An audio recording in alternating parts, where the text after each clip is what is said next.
lagi di sesi bedah sumber kita.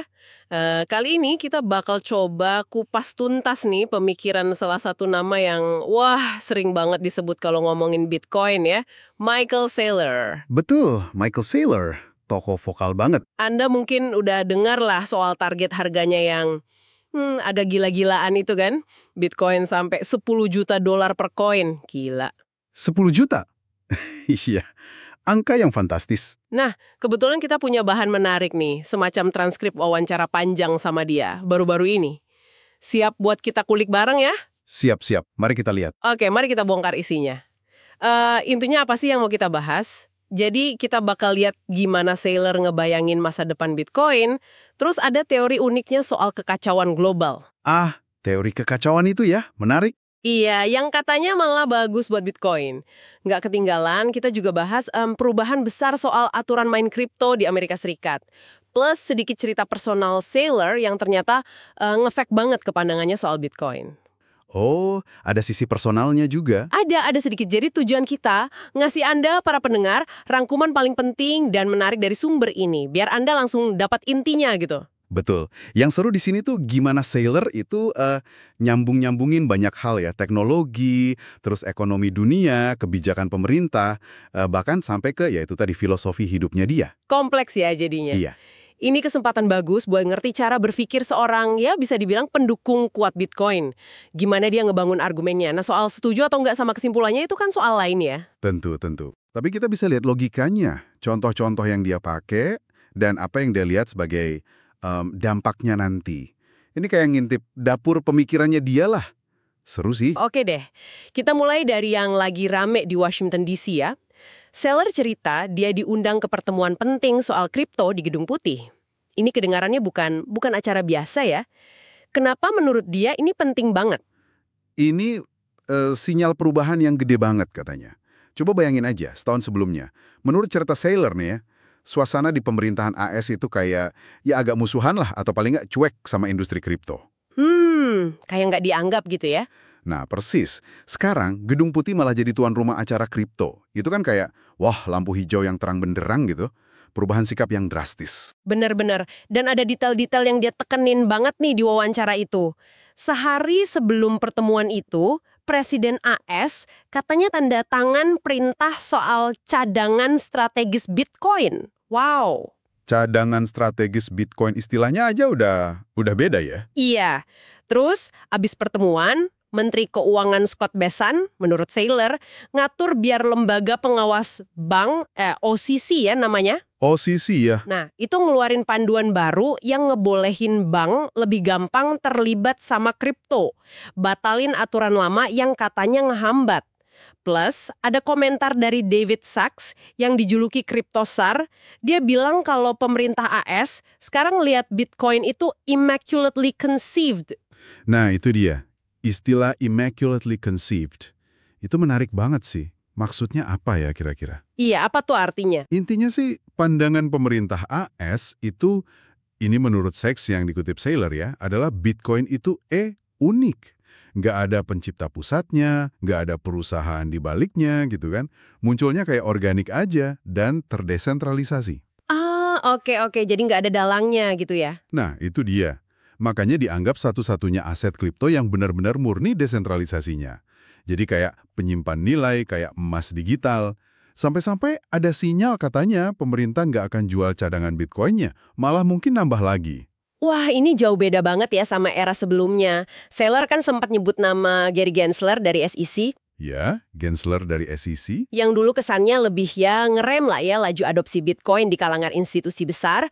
Sekarang dengar langsung dari Menteri Keuangan Bessent yang bilang kita mau jadikan Amerika pemimpin aset digital dunia. Wah, itu kayak pengakuan resmi nggak sih? Legitimasi gitu. Betul, pengakuan. Legitimasi. Saylor sendiri bilang ini titik balik krusial. Jadi Bitcoin bukan lagi mainan spekulan di pinggiran, tapi udah masuk radar utama pengambil kebijakan. Udah di level itu sekarang.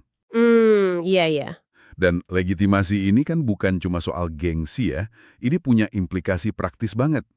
Kalau pemerintah udah kasih sinyal oke, institusi keuangan besar, bank-bank gitu, jadi lebih pede buat masuk. Jadi nggak ragu-ragu lagi gitu ya? Iya. Sebelumnya mereka mungkin ragu-ragu karena takut wah ini aturan mainnya nggak jelas nih, atau malah negatif nanti. Sekarang, pintunya kayak ya kebuka lebih lebar lah. Nah, ini nyambung ke pertanyaan penting buat kita semua nih, para pendengar juga. Terus efeknya apa buat orang biasa kayak kita, atau buat adopsi yang lebih luas? Kata Sailor, ini bisa bikin bank-bank jadi lebih nyaman, dan mungkin nantinya nawarin layanan terkait Bitcoin ke nasabahnya. Bisa jadi, bisa jadi. Coba bayangin kalau nanti beli atau nyimpen Bitcoin bisa semudah transaksi perbankan biasa di aplikasi mobile banking gitu. Itu bisa banget ngubah peta permainan kan? Tentu, potensinya besar banget untuk mempermudah akses bagi lebih banyak orang. Tapi, ya, seperti biasa selalu ada dua sisi mata uang sih. Gimana tuh maksudnya? Ya, kemudahan akses dan masuknya institusi besar juga bisa berarti permintaan meningkat kan? Yang mungkin ya, ujung-ujungnya bisa mendorong harga naik kan? Buat yang udah punya mungkin senang. Tapi buat yang baru mau masuk, mungkin jadi tantangan. Iya bener juga ya. Harga bisa jadi makin tinggi. Oke, jadi intinya regulasi AS mulai terbuka. Tapi ada pilar argumen seller yang lain nih, yang menurut dia justru lebih fundamental. Yaitu gagasan kalau Bitcoin itu didukung oleh kekacauan. Iya, kedengarannya agak dramatis ya. Didukung oleh kekacauan. Iya, gimana maksudnya nih? Agak aneh gitu. Iya, tapi dia punya penjelasan, pakai analogi dari hukum termodinamika. Pernah dengar candaan fisika soal entropi nggak? Entropi, yang mana tuh agak lupa pelajaran fisika, hehe. Intinya sih, di alam semesta ini, segala sesuatu itu cenderung bergerak dari teratur ke tidak teratur, menuju kerusakan atau kekacauan gitu. Kayak rumah aja, kalau nggak dirawat, ya lama-lama rusak berantakan. Oke, terus hubungannya sama Bitcoin. Nah, Sailor pakai ini sebagai metafora untuk sistem dunia. Jadi kekacauan ini menurut Sailor bisa macam-macam bentuknya, perang, terus perubahan tarif dagang yang bikin bisnis pusing, aturan baru yang tiba-tiba muncul, bencana alam, perusahaan besar bangkrut, hal-hal kayak gini, dianggapnya ya nggak bisa dihindari lah dalam sistem tradisional, pasti ada aja gitu. Jadi keniscayaan gitu ya kekacauan ini? Betul. Nah, masalahnya, kekacauan ini bikin nilai aset-aset biasa, kayak saham, obligasi, atau properti, jadi turun atau nggak pasti nilainya. Dia kasih contoh tuh, kayak investor saham Apple atau Google jadi cemas karena ada ancaman denda besar dari Eropa. Oh iya, kasus denda-denda itu ya? Iya. Atau gimana perusahaan yang punya pabrik di banyak negara bisa kena imbas kalau tiba-tiba ada perang dagang atau tarif baru. Kan pusing tuh. Bener juga, jadi aset konvensional rentan ya sama hal-hal gitu. Nah, logika Sailor selanjutnya begini. Bitcoin, karena sifatnya yang digital murni, dianggapnya kebal sama banyak jenis kekacauan fisik dan geopolitik tadi. Kebal? Gimana maksudnya kebal? Yang nggak ada kantor pusat Bitcoin yang bisa dibom kan? Nggak ada tanah Bitcoin yang bisa disita pemerintah, nggak ada pajak bumi dan bangunan buat Bitcoin. Jadi, pas kekacauan global meningkat dan bikin aset-aset lain nilainya goyang, uang pintar, investor institusi atau orang kaya gitu, bakal cari tempat aman. Tempat berlindung gitu ya? Persis. Mereka cenderung jual aset yang beresiko tadi, terus pindah ke sesuatu yang dianggap lebih tahan banting. Salah satunya, ya Bitcoin. Jadi ini bukan cuma taruhan pada Bitcoin, tapi sebenarnya taruhan melawan stabilitas sistem tradisional. Dia percaya kekacauan itu nggak bisa dihindari, nah makanya Bitcoin jadi menarik di mata dia. Wow, jadi kalau ngikutin cara pandang dia nih, semakin dunia ini nggak pasti dan ya kacau gitu, justru argumen buat punya Bitcoin sebagai benteng malah makin kuat. Cara pandang yang cukup radikal ya? Ya, radikal. Ini kayak bilang, semakin berantakan di luar sana, semakin bagus buat Bitcoin. Agak aneh tapi, ada logikanya juga ya? Persis. Ini tesis yang cukup kontroversial tapi sekaligus menarik karena membalik cara pandang umum. Biasanya kan orang cari stabilitas, cari aman. Sailor malah bilang justru ketidakstabilan itu yang jadi bahan bakar Bitcoin. Tentu saja, pandangan ini sangat bullish, sangat optimis ya. Penting juga buat kita ingat bahwa banyak analis lain mungkin melihat, resiko regulasi yang masih signifikan. Atau mempertanyakan apakah Bitcoin benar-benar kebal dari semua jenis kekacauan sistemik?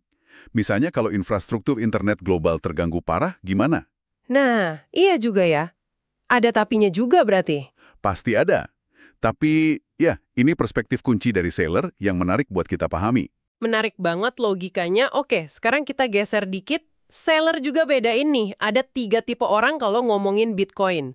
Pedagang, trader, investor, dan maksimalis.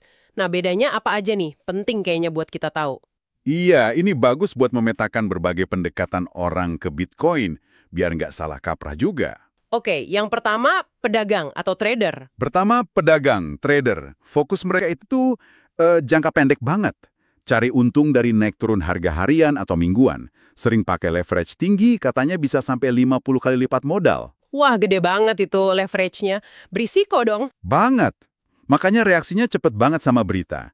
Kabar buruk bisa jadi kesempatan beli buat mereka, tapi kabar baik malah mungkin jadi sinyal jual karena sudah diantisipasi pasar katanya. Intinya ya main di volatilitas, cari cuan cepet. Oke, itu trader. Paham. Terus yang kedua?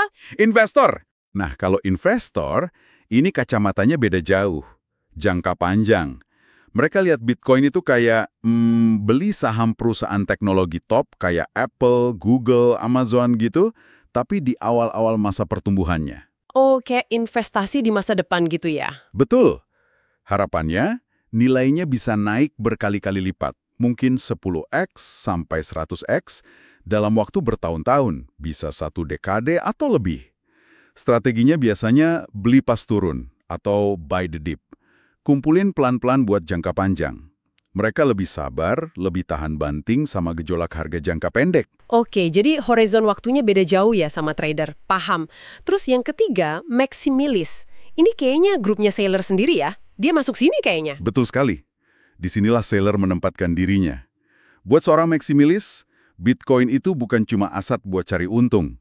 Ini udah kayak keyakinan, hampir kayak ideologi gitu. Wah, ideologi? Buat semua orang di dunia, alat buat pemberdayaan ekonomi. Dukungannya total, gak peduli harga lagi naik gila atau turun drastis.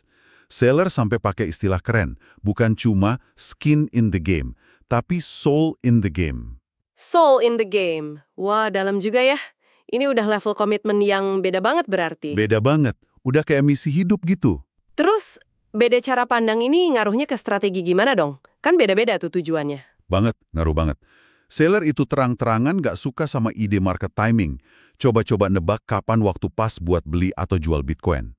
Kenapa dia nggak suka timing? Bukannya itu penting ya di trading? Nah, dia ngutip riset dari Thomas Lee, dari Vanstrat.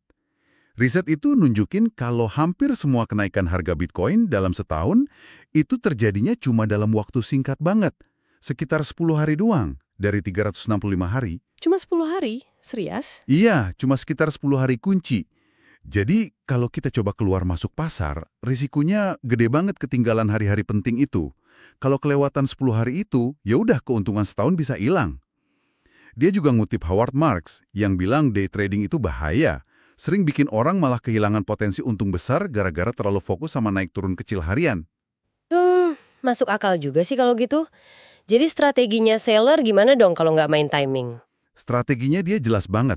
Pegang erat-erat buat jangka super panjang. Hodal kalau kata orang kripto.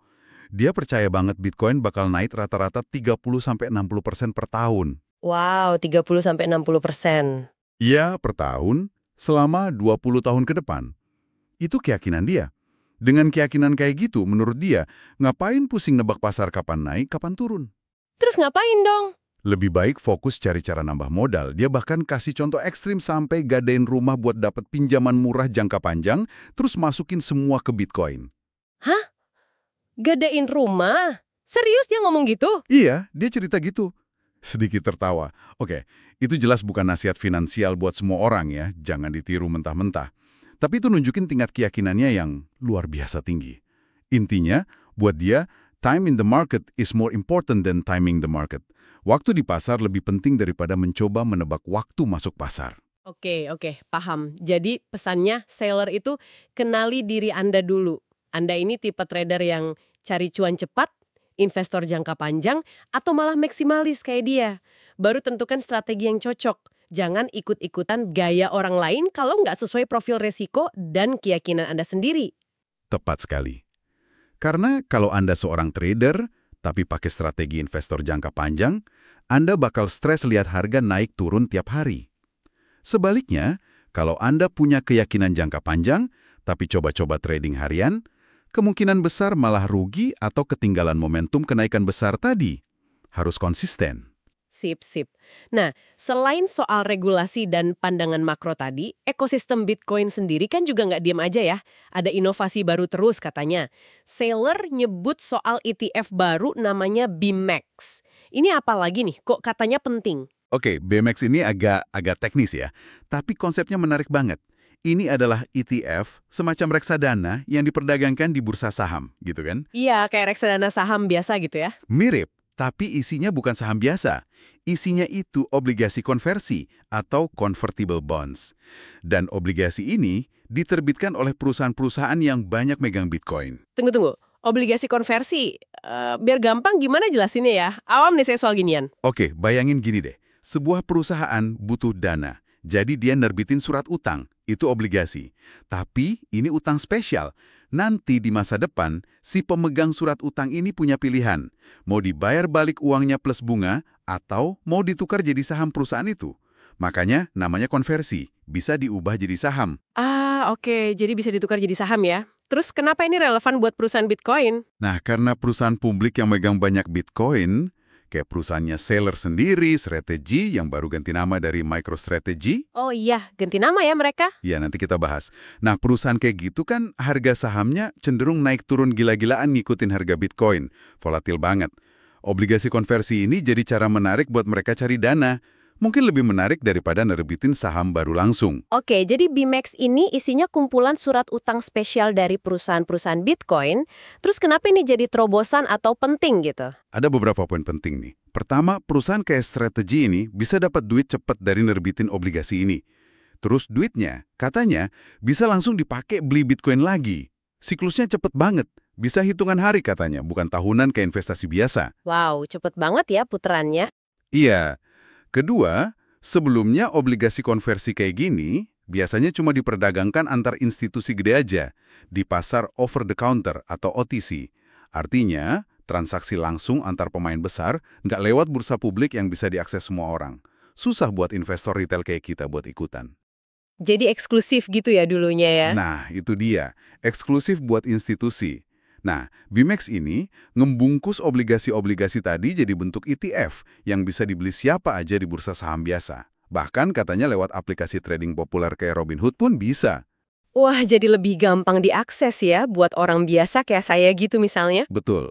Ini bikin lebih liquid, artinya gampang dijual beli, lebih transparan juga harganya karena diperdagangkan di bursa, dan yang paling penting, yaitu tadi, aksesnya lebih mudah buat investor retail. Ini nunjukin pasar Bitcoin makin dewasa, makin matang. Mirip kayak apa ya contohnya? Mirip kayak dulu muncul REITs, Real Estate Investment Trust. Itu kan bikin orang bisa nyicil investasi di properti gede kayak mall atau apartemen, tanpa harus beli gedungnya langsung. Atau ETF emas, yang bikin kita bisa investasi emas tanpa perlu nyimpen batangan fisiknya di rumah. Nah, BMAX ini coba melakukan hal serupa untuk segmen obligasi konversi yang terkait Bitcoin. Oke, jadi semacam demokratisasi akses gitu ya. Ngomong-ngomong tadi soal ganti nama perusahaan Saylor dari MicroStrategy jadi Strategy, ada alasan khusus emangnya? Ya, Saylor bilang sih alasannya simpel aja, biar lebih sederhana, less is more katanya. Nama strategi dianggap lebih gampang diingat, lebih gampang dieja, dan lebih cocok jadi merek global. Nggak terlalu teknis kayak MicroStrategy. Plus, ya, ini mungkin juga sinyal kalau fokus perusahaannya makin kuat ke strategi aset digitalnya, yaitu Bitcoin. Masuk akal sih penyederhanaan merek. Oh ya, satu lagi poin penting dari Saylor soal ekosistem ini. Masuknya pemain raksasa kayak BlackRock dan Fidelity yang ngeluncurin ETF Bitcoin Spot. Yang langsung megang Bitcoin fisik itu kan ya? Betul, yang itu. Itu dianggapnya bagus banget sama Saylor. Kenapa? Karena institusi sebesar mereka itu cenderung jadi tangan kuat di pasar. Mereka beli biasanya buat jangka panjang, bukan buat trading harian kayak trader tadi. Jadi bukan buat spekulasi jangka pendek ya? Kemungkinan besar begitu. Nah, ini diharapkan bisa bantu menstabilkan harga Bitcoin dan ngurangin gejolak liarnya di masa depan. Jadi nggak terlalu naik turun drastis kayak roller coaster lagi. Oke, jadi kesimpulannya buat kita pendengar nih, munculnya produk-produk baru kayak BMax dan masuknya institusi besar ini bikin investasi terkait Bitcoin makin terjangkau dan mungkin lebih jinak ya volatilitasnya. Walaupun tadi kita bahas juga, masuknya pemain besar juga bisa bikin harga naik sih. Iya, itu sudut pandang Saylor. Lebih banyak pemain institusional, pasar jadi lebih dalam, likuiditas lebih baik, dan volatilitas, idealnya ya, berkurang. Dia lihat ini sebagai hal positif, karena menurutnya resiko jadi lebih rendah secara keseluruhan. Oke, kita udah bahas regulasi, teori kekacauan, tipe investor, sampai produk baru nih. Menjelang akhir, Saylor ngomongin soal, wah ini istilahnya agak serem, perlombaan senjata antar negara-negara besar buat adopsi Bitcoin. Maksudnya gimana nih? Kok kayak mau perang beneran? Haha, iya kedengarannya gitu ya. Tapi bukan perang fisik tentunya. Ini lebih ke persaingan strategis antar negara. Persaingan strategis gimana? Argumennya Saylor begini, Bitcoin ini dianggapnya kayak energi digital baru. Sesuatu yang bakal penting banget buat ekonomi masa depan, terutama ekonomi yang makin banyak pakai kecerdasan buatan AI dan robotik. Nah, negara mana yang paling cepat dan paling pintar ngadopsi dan ngintegrasiin Bitcoin ke sistem ekonominya, dia yang bakal punya keunggulan strategis di masa depan. Kayak perlombaan teknologi gitu ya jadinya. Siapa cepat dia dapat keuntungan. Kurang lebih gitu. Kayak dulu perlombaan antariksa atau pengembangan internet.